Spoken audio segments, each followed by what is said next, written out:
At Sierra, you'll always find apparel, footwear, and gear for 20 to 60% less than department and specialty store prices. But right now, it's clearance time, so you can save even more on everything you need to get active and outside. Visit your local Sierra store today. On WhatsApp, no one can see or hear your personal messages. Whether it's a voice call, message, or sending a password. To WhatsApp, it's all just this.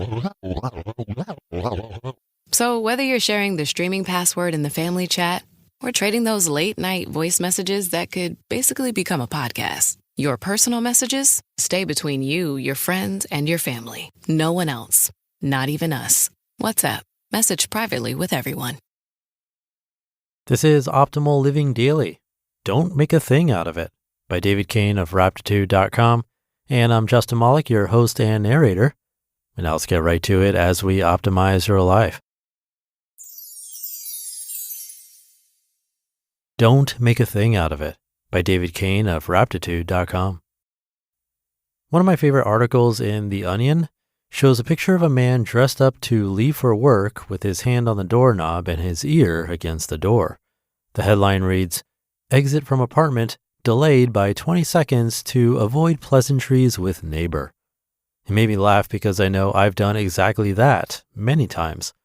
The article has been shared 30,000 times on Facebook, so apparently it's a thing for many people too. Now that I think about it, my neighbors have probably done the same thing to me. What's interesting is that I never really decided to do that. I never consciously thought about avoiding pleasantries with the neighbors. I just got into the habit of slowing down if I heard shuffling outside, sometimes hesitating at the door until it goes away. After seeing this Onion article, whenever I notice that neurotic impulse to avoid the neighbors, I feel silly and just go whenever I'm done getting ready. Somehow I had made a thing out of having hallway interactions with the neighbors. Because I apparently spent the last 2 years avoiding my neighbors, there isn't much to these pleasantries when they do happen. I don't really know these people, so there's nothing to catch up on. I just give them a genuine good morning and go. I feel like I've solved a problem that never should have been a problem.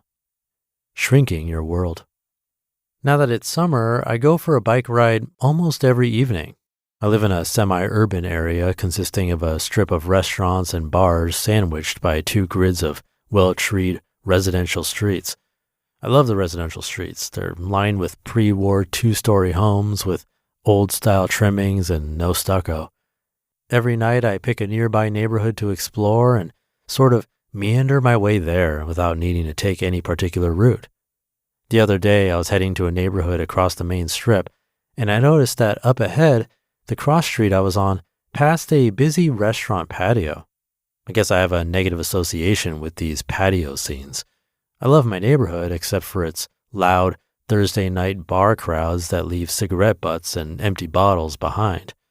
Instead of proceeding past, I noticed myself turning around and taking a detour down a back lane.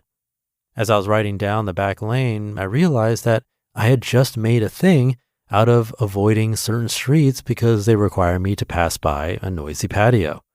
Next time, I'm not going to worry about it. It seems like this isn't something worth thinking about.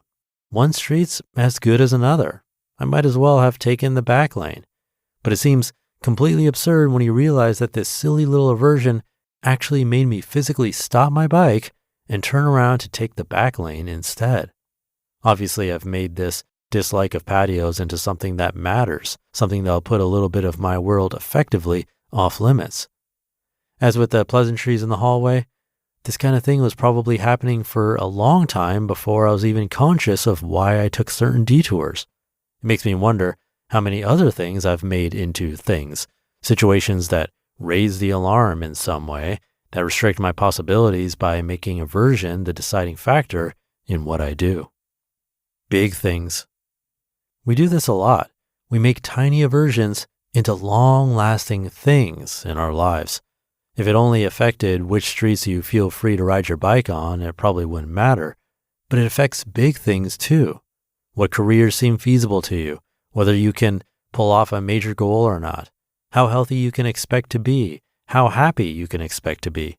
When you let aversion call the shots once, it can quickly become the new norm. A thing is a wall. It's a location in your day-to-day life where you now have to change direction because you let it become a thing. The most direct route you've determined is no longer a real option for you. The fewer things you let become a thing for you, the more freedom you experience. You probably know people who make a thing out of nearly everything, and you probably know people who seem to be able to do almost anything without much trepidation. For certain stretches of my life, I made a thing about activities that I now consider vital to my well-being. In particular, I've made a thing out of writing. It was always a fight, even though it's something I need to do. It's much less of a thing than it was, but still a bit of a thing. I also made a thing out of exercise for many years. I always approached it with resisting and bargaining and dreading. Now it's really not much of a thing anymore, and I'm actually fit for the first time in forever. This mostly happens under the radar.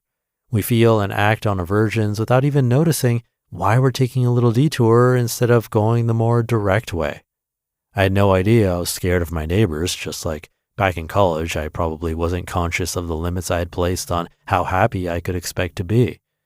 But sometimes when you're about to not answer the phone when a certain person calls, or when you're about to leave the dishes for tomorrow, you can catch yourself and decide that you're not going to make a thing out of it this time. You just listened to the post titled, "Don't Make a Thing Out of It" by David Cain of Raptitude.com, and I'll be right back with my commentary. Your backyard barbecue has some new RSVPs. Just tap Target. With the grill raring to go, your personal shopper is tackling your same-day delivery order at Target. Babe, so Bob and Lynn are bringing the kids after all. Pro tip, you can change your same-day order with a quick text to your shopper. I'll have her add popsicles. Ooh, and some sidewalk chalk. Your shopper texts a thumbs up. You text 5 exclamation points and life is good. Text with a personal shopper and get it all delivered ASAP. Just tap Target. This episode is brought to you by State Farm. Checking off the boxes on your to-do list is a great feeling. And when it comes to checking off coverage, a State Farm agent can help you choose an option that's right for you. Whether you prefer talking in person, on the phone, or using the award-winning app, it's nice knowing you have help finding coverage that best fits your needs. Like a good neighbor, State Farm is there. Thank you to David. I found this one really true, how we can take these tiny little preferences or dislikes and just blow them up into these big things in our minds without even realizing we're doing it. I think we've all done that thing at the door, waiting for a neighbor to pass. It's funny because it's not a big deal at all, but we can make it one. It actually reminds me of something I used to do a lot, especially when I was a kid. I'd pick at my hangnails. And it's a perfect example of this. You get this tiny little piece of skin and it creates this small feeling of annoyance. Instead of just leaving it alone or grabbing a clipper, my brain would make a thing out of it. It became this compulsion where I had to mess with it, which, of course, only made it worse. Looking back, just like David avoiding the patio, I wasn't consciously deciding to do it. It was just a habit that started from a tiny thing and became this whole routine.